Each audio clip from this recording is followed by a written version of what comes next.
자, 여러분 안녕하세요. 자, 여러분은 지난 시간까지 EBS 강의를 통해서 6-1단원 국어의 어제와 오늘을 공부했습니다. 자, 오늘은 이 부분을 조금 더 심화학습하겠습니다. 먼저 첨부 파일 1의 형성평가지와 첨부 파일 2의 심화학습지를 인쇄하여 준비해 주십시오. 자, 수업 시간에 앞서서 2학기 국어 수업에 대해 잠시 안내하겠습니다. 자, 2학기는 실시간 수업을 기본으로 해서 교과의 특성과 수업 방법에 따라 다양한 수업을 하도록 하겠습니다. 현재 수도권 지역 전면 수업 전환 조치로 인해서 2학기 수업 진행이 어떻게 될지 알 수는 없지만 1학기 때처럼 등교 수업과 온라인 수업이 번갈아 진행된다고 예상하고 안내를 하자면 1학기 때처럼 이론 수업과 활동 중심 수업으로 국어 시간을 진행하려고 합니다. 즉 온라인 수업에서는 이론 수업을 중심으로, 그다음 등교 수업에서는 활동 중심 수업을 중심으로 진행할 예정입니다. 그래서 쌍방향 실시간 수업을 진행할 필요까지는 없는 이론 수업의 경우는 지금처럼 이렇게 콘텐츠 제작 및 안내 중심으로 수업을 하고, 그래도 실시간 플랫폼 활용을 통한 과제 수행이나 화상 발표가 필요한 수업일 경우에는 쌍방향 실시간 수업으로 진행을 하겠습니다. 근데 이럴 경우 리로스쿨 온라인방 제목에 미리 실시간 수업이다 라고 명시할 테니 여러분들 2학기 온라인 수업은 전날 확인을 좀 미리 해서 실시간 수업을 진행할지, 아니면 실시간 수업이다 라는 안내가 없으면 콘텐츠 중심 수업이니까 다음 날이 콘텐츠 수업일지 정도는 확인을 좀 해서 수업 시간에 맞춰서 잘 참여하기 바랍니다. 근데 웬만하면 1학기 때처럼 등교 수업 시 활동 중심 수업을 진행하려고 하니까 실시간 수업을 너무 걱정하지 않아도 됩니다. 그리고 실시간 수업이 진행될 경우는 미리 안내를 잘 하도록 하겠습니다. 자, 그리고 2학기 수행평가와 지필평가도 1학기에 준하여 할 예정입니다. 2학기 학교가 정상화되면 예년에 맞춰서 수업하려 했지만 현재 상황을 봤을 때 수행평가 비율을 예년처럼 많이 높이기에는 평가 시간이 너무 짧아서 1학기 때처럼 진행하려고 합니다. 네, 자세한 내용은 등교 수업 시 다시 안내하도록 하겠습니다. 자, 그러면 오늘 공부를 시작해 보겠습니다. 자, 먼저 약 5분 동안 학습지의 빈칸을 채우고 문제를 풀어보는 시간을 갖도록 하겠습니다. 잠시 화면을 멈추고 1페이지로 되어 있는 첨부 파일 1의 형성평가지를 풀고 다 풀면 다시 이제 플레이 버튼을 눌러서 같이 답을 맞춰보도록 하겠습니다.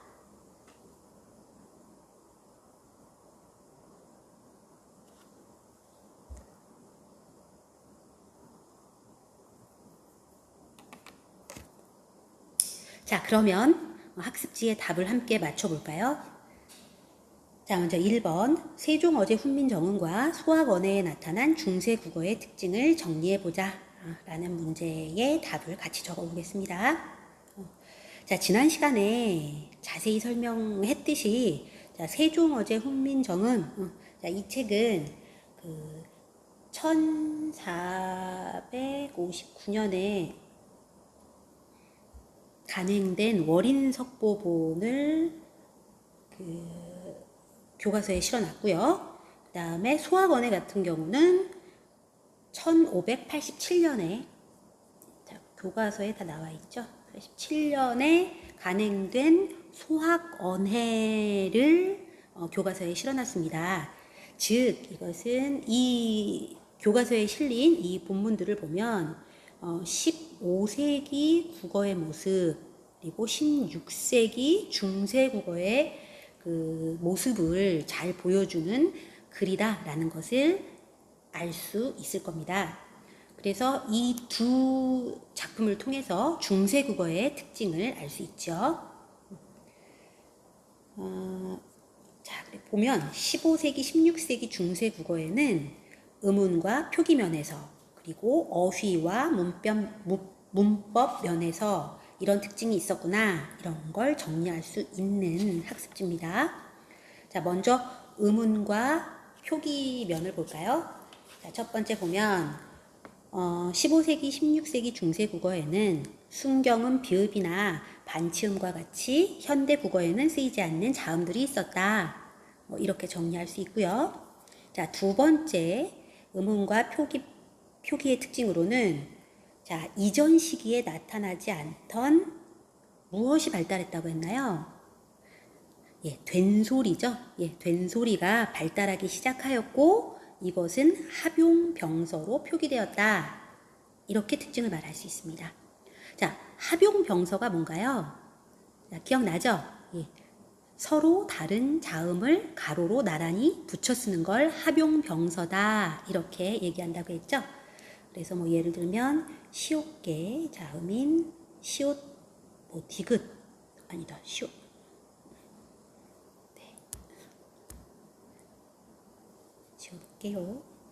네.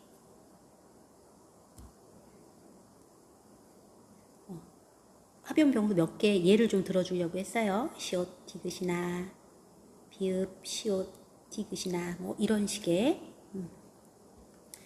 옆으로 나란히 서로 다른 자음을 옆으로 나란히 쓰는 것을 합용병서라고 하죠. 자, 이렇게 합용병서로 표기되었다라는 게 두 번째 특징이었고요.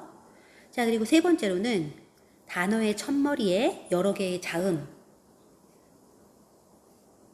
군을 이뤄서, 즉 어두자음군, 이렇게 얘기하죠. 어두자음군이 올 수 있었다. 그리고 이것은 아마 발음이 되었을 것이다. 그런데 지금은 발음되지 않고 된 소리로 변했다. 뭐 이런 특징들 얘기했었죠. 그래서 훈민정음 같은 경우 어떤 것들 있었는지 몇 개 막 나왔었습니다.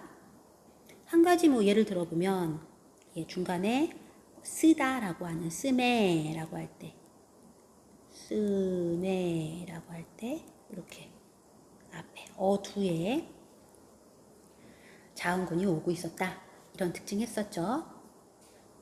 자, 그리고 네 번째로, 자, 모음으로는 아래아가 있었고 이 아래아는 지금은 소멸됐죠. 그리고 단모음은 7개였다 라는 특징이 있었고요. 자, 그리고 다섯 번째로, 자, 네 글자네요. 땡땡땡땡이 비교적 잘 지켜졌다. 자, 예, 모음 조화가 비교적 잘 지켜졌다. 자, 그런데 현대로 오면서 모음 조화 현상이 많이 파괴되었다. 이런 특징이 있었죠. 자, 다섯 번째 특징으로, 여섯 번째 특징이겠네요. 여섯 번째 특징으로 음절에서 소리의 높낮이인 성조가 그때는 존재했다. 자, 이 성조가 존재했구나라는 것을 알 수 있는 표기는 그렇죠, 방점이 있었죠. 옆에 점을 찍어서 성조를 표기했다. 방점이 15세기, 16세기 책에 많이 나와 있더라 라고 알 수 있었죠. 자, 그리고 일곱 번째 특징으로 띄어쓰기가 되어 있지 않아요. 예, 그리고 또 소리 나는 대로 적는 이어적기가 많더라. 자, 그런데 이거는 이어적기만 있었던 게 아니라 문헌마다 보면 이어적기, 끊어적기, 거듭적기 이런 것들이 존재하는데 주로 이어적기가 되었죠. 그리고 현대로 와서 이제 끊어적기가 된 거고요. 그래서 이 부분은 표기를 여러분이 꼭 확인을 해봐야 합니다. 자, 그리고 또 특징으로는 이때 받침은 지금은 모든 자음을 받침으로 쓸 수 있는데 중세국어에서는 8개의 자음으로 받침을 하는 팔종성법이 많이 쓰였다, 적용되어 쓰였다 라는 걸 알 수 있죠.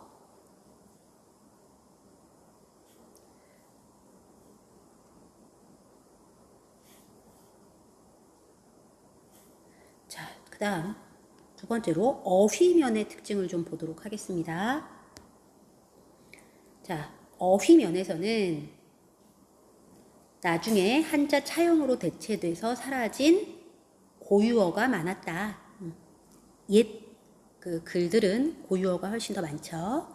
예, 그리고 이제 두 번째 특징으로는 현대 국어로 오면서 단어의 의미가 변화된 것이 많다라는 특징이 있죠.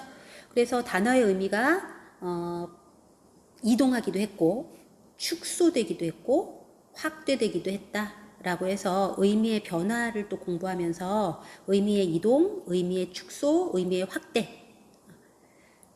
또 자세히 공부했을 겁니다. 자, 그리고 세 번째 특징으로 끝소리가 어떤 자음인 단어가 꽤 있었죠? 그렇죠. 히읗인 단어가 꽤 있었어요. 우린 그것을 히읗 종성 체언이라고 하죠. 예, 그래서 히읗 종성 체언이 꽤 많았는데 예, 그러한 흔적을 찾아봤었습니다. 자, 그리고 문법 면에서는 네, 주격조사가 이만 사용되었다라는 건데 현대국어에서는 이와 가가 사용이 되죠. 예, 그런데 중세국어에서는 가가 그때는 아직 없었고 이만 사용되었으며 이것도 조금 더 깊이 들어가서 주변 환경에 따라서 이가 사용되기도 했고 또 네, 모음 이만 사용되기도 했고 아니면 아예 생략되기도 했었다. 제로의 형태로 사용되었다. 라고 아마 자세히 공부했을 것입니다.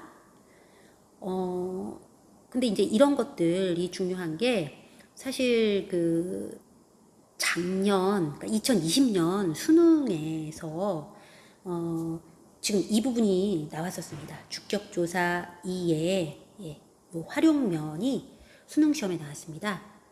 여러분이 이제 궁극적으로 이렇게 이론을 공부하는 이유가 3학년 돼서 수능 시험에서 좋은 국어 성적을 또 내기 위해서 열심히 공부하고 있는데 그 문법 문제가 11번부터 15번까지 5문제 나오는데 그 중에 한 문제는 중세국어의 특징이 나오거든요.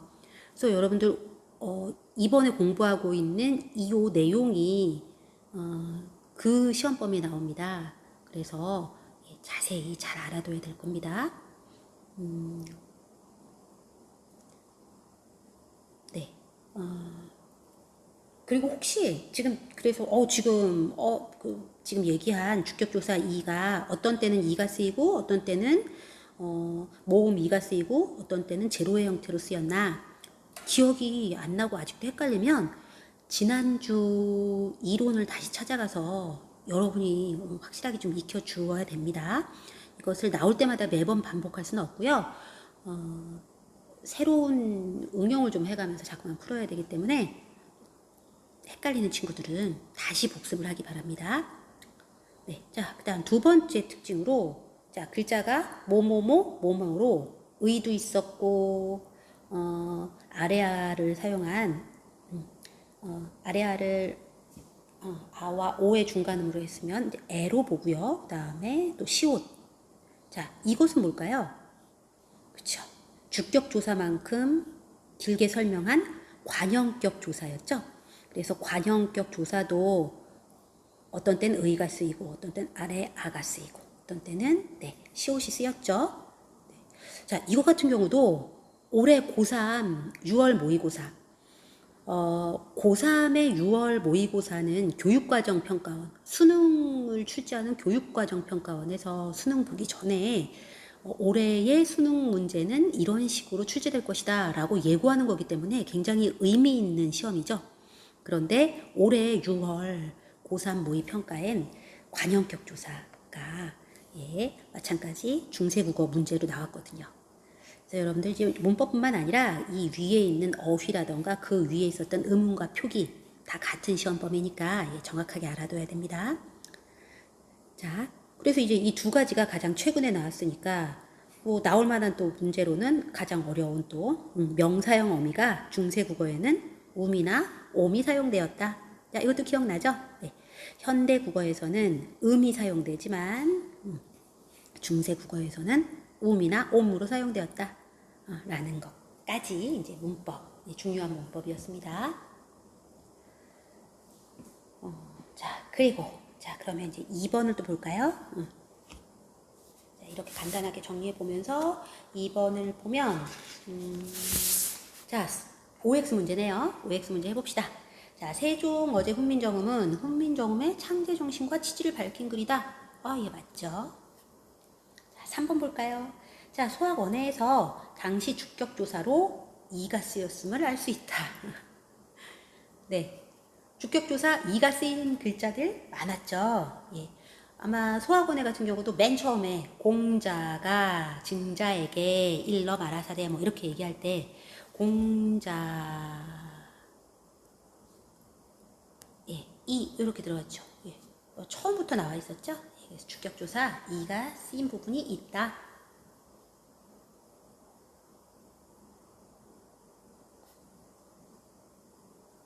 네, 알 수 있고요. 자, 그 다음에 4번 볼까요?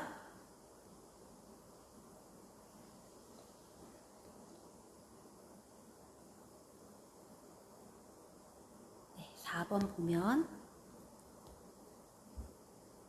자, 4번 보면 어리는 중세에 어리석음과 나이가 적은이라는 뜻이 있었으나 현대에 와서 나이가 적은이라는 의미만 남게 되었다. 자, 이거 맞나요? 네, 이거 좀 헷갈리죠? 예, 하지만 여러분들 지난 시간에 배운 걸 자세히 잘 기억해보면 어리는 중세에는 어리석은의 뜻이었죠. 네, 그러다가 의미가 변해서 나이가 적은으로 이렇게 변한 거죠. 이런 걸 뭐라 그래요? 의미의 이동 이렇게 이야기하죠. 예, 그래서 이건 의미의 이동입니다. 이렇게 두 가지들을 가지고 있다가 의미가 축소된 것이 아니고 의미가 이동했다라고 하니까 이거는 네, X로 표시해야 되겠죠. 자, 5번 볼까요? 자, 얼굴은 중세시대의 형체를 뜻하다가 현대 국어에 이르러 안면을 가리키게 되었으므로 의미 변화 가운데 이동인가요? 아니죠. 이동 아니고 뭐예요? 축소죠. 축소. 예, 축소되었다. 이렇게 설명을 했어야 하죠. 자, 6번 볼까요? 자, 용비어천과에 곧이라는 단어가 나오는데 곧은 팔중성법에 어긋나게 표기된 경우에 해당한다. 네, 이건 맞죠.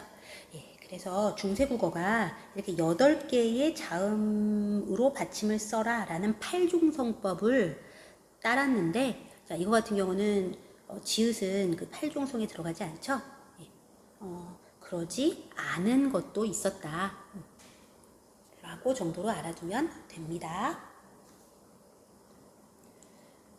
자, 이렇게 간단하게 지난 시간까지 공부했던 내용을 정리해 보았습니다.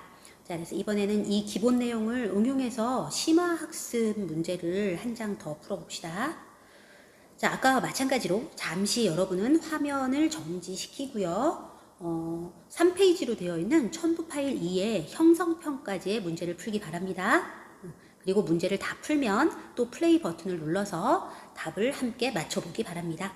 자, 푸세요.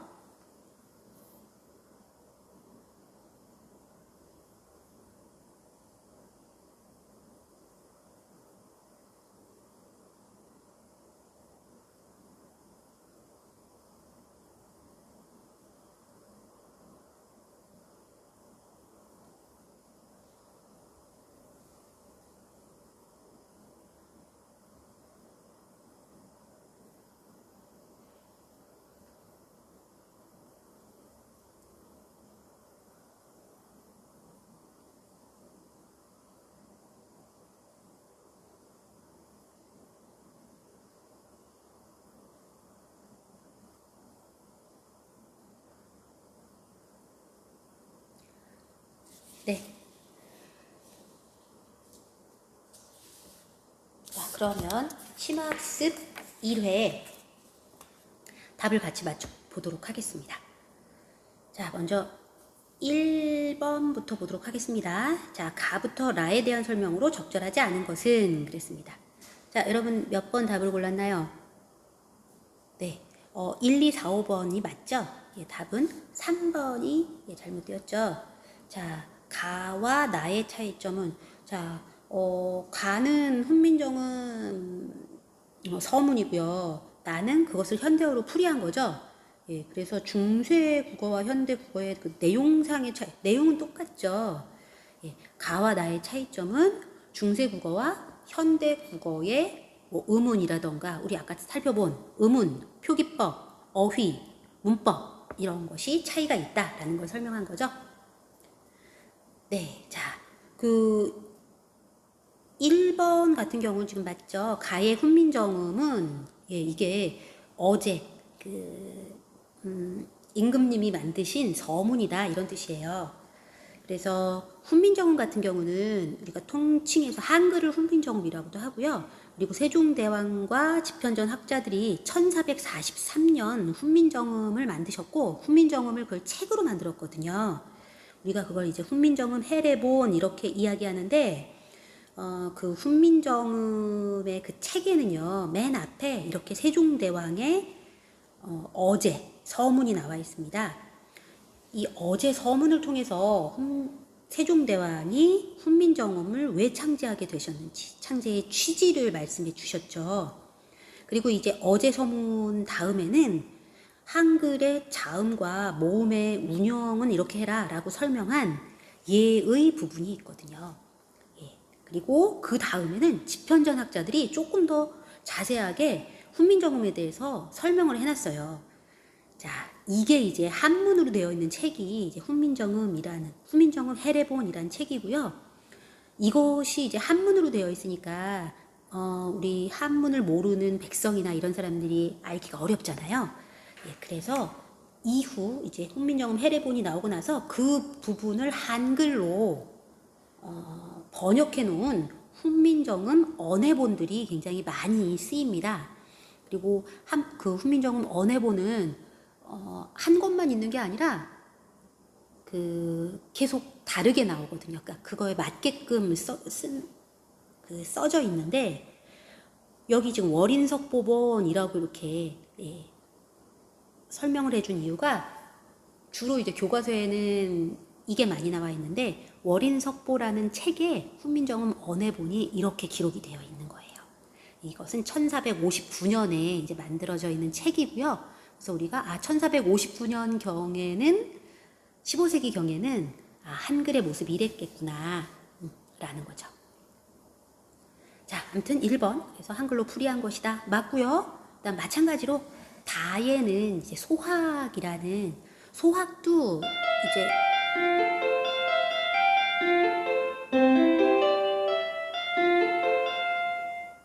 원래는 중국의 주자가 소학이라는 책을 썼기 때문에 한문으로 되어 있겠죠. 이것을 한글로 이렇게 번역해서 소학언해 이렇게 표현한 거고요.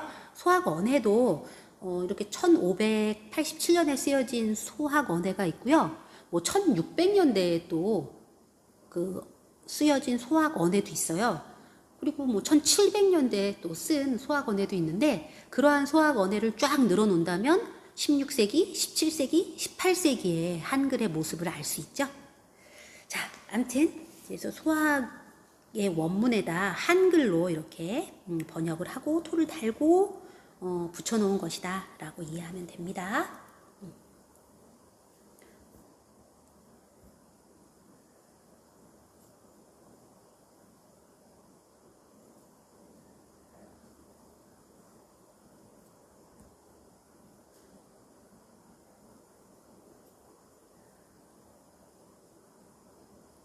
자, 2번 보도록 하겠습니다. 2번 보면 기역부터 미음에 대한 설명으로 적절하지 않은 것은 자, 일단 1번부터 5번까지 중에 틀린 건 몇 번인가요? 그렇죠. 예, 4번이죠. 리을 단어를 보면 여기 바로 조금 전에 설명했네요. 예, 공자 플러스 이것은 네, 이라는 주격조사가 공자 이라는 주격조사가 사용한 거고 그 주격조사 이가 사용되는 경우는 이렇게 모음 뒤에는 이가 사용되었죠. 네, 자 그리고 뭐 성조라던가 순경은 비읍이라던가 이런 것들은 지금 설명이 됐기 때문에 넘어가겠습니다. 자 3번 볼까요? 자 A에 대한 설명으로 적절한 것은 자, A는 것이라라는 이 단어였죠. 예, 이거는 것이라가 아니라 것이라가 아니라 것이라 이렇게 어떻게 한 거예요? 예, 이어적기를 한 거죠. 이어적기를 사용하여 소리나는 대로 표기한 단어이다 라고 설명할 수 있기 때문에 예, 답은 2번이죠. 자, 4번 볼까요?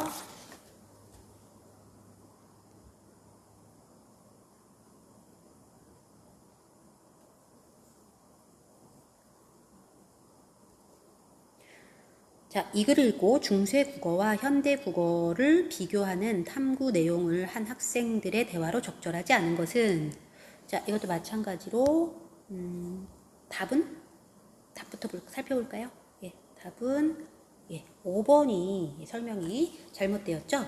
현격해는 현저하게라는 뜻으로 국외음화가 일어나기 전의 형태임을 알 수 있어 이렇게 설명을 하고 있는데, 자, 우리 국외음화는 일단 중세국어에서는 국외음화를 찾아볼 수가 없습니다. 그 국외음화는 나중에 근대국어 이후에 일어나게 되고요. 국외음화가 뭔가요? 현대국어에서는 국외음화 현상이 일어나죠. 예. 기억을 되살려 보면 우리 디귿이나 티읕이 이모음을 만났을 때 지읒이나 치읓으로 변하는 현상이죠. 근데 지금 여기 같은 경우는 이모음이 아니기 때문에 국외음화라고 볼 수 없고요. 오히려 그 3번을 보면 3번에 이 단어 여기 표디라는 단어 있죠. 이 단어를 보면 중세국어에서는 국외음화가 일어나지 않았구나라는 걸 알 수 있는 단어죠. 왜냐하면 현대국어 같으면 표지 이렇게 국외음화가 일어날 텐데 이거는 국외음화 일어나기 전이구나라는 걸 알 수 있기 때문에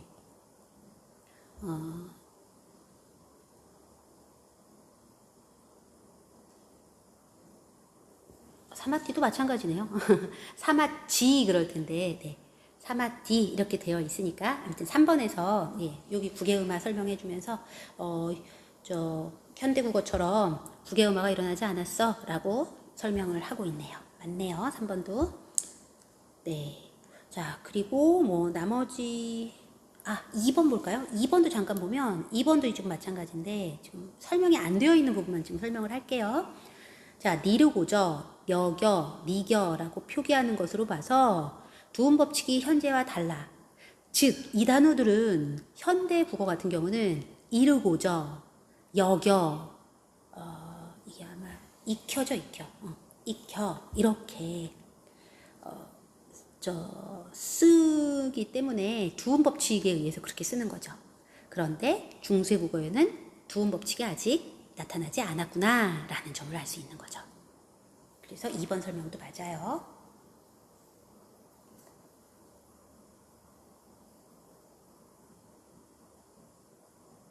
자, 5번 보도록 하겠습니다.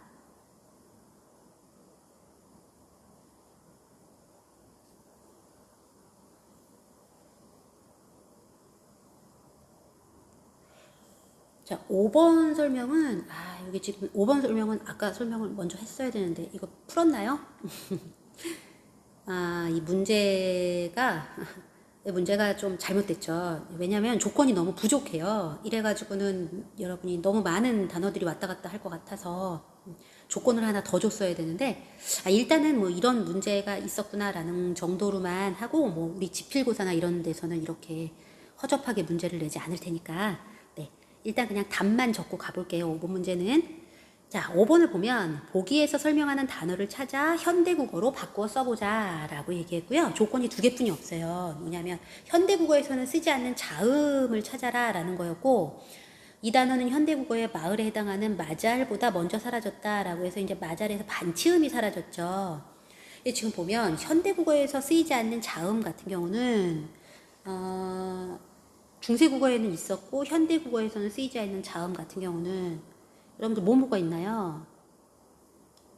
순겸은 비읍이 있고요. 그 다음에 여린 히읗이 있고요. 반치음이 있고요. 우리 옛 이응이라고 하죠. 이렇게 옛 이응 4개가 있거든요. 여러분이 아마 그러면 여기서 이제 반치음을 제외한, 왜냐하면 반치음보다 먼저 사라졌다라고 하니까 이 세 단어를 다 찾느라고 네, 나올 수 없는 예, 문제였고요. 세 번째 조건으로, 그럼 조건 선생님이 하나만 더 줘볼게요. 한번 여러분들이 찾아보세요.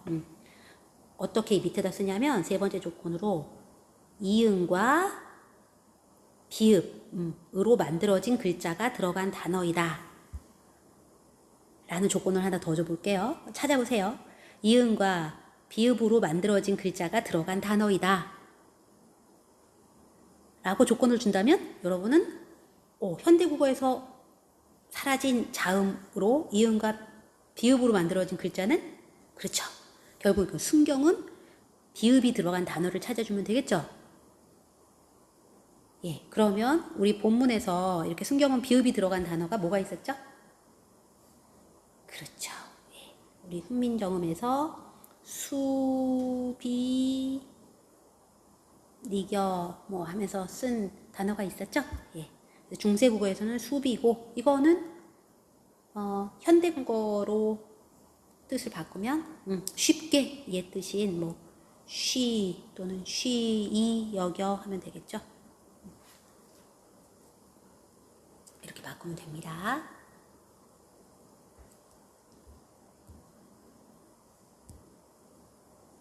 네, 자 다음 6번부터 9번까지 문제를 보도록 하겠습니다.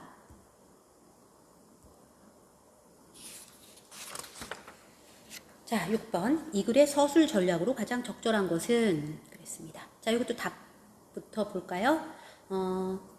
여러분 몇 번 했나요? 그렇죠. 3번 했죠? 네. 설명에 맞는 것은. 자, 이 글은 중세국어와 현대국어를 비교해서 국어의 변화를 설명한 글이죠.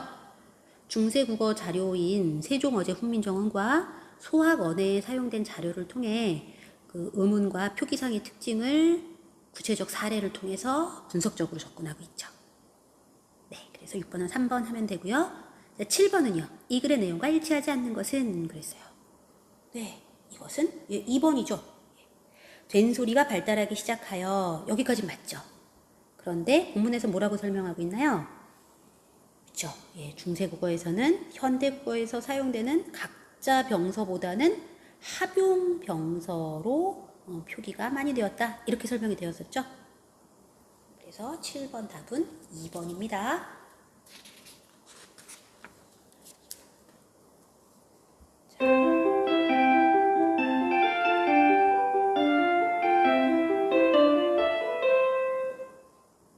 네, 지금 학교에서 녹화를 하고 있어서 자꾸만 종이 치고 소음이 들어가서 좀 미안합니다. 양해해 주세요.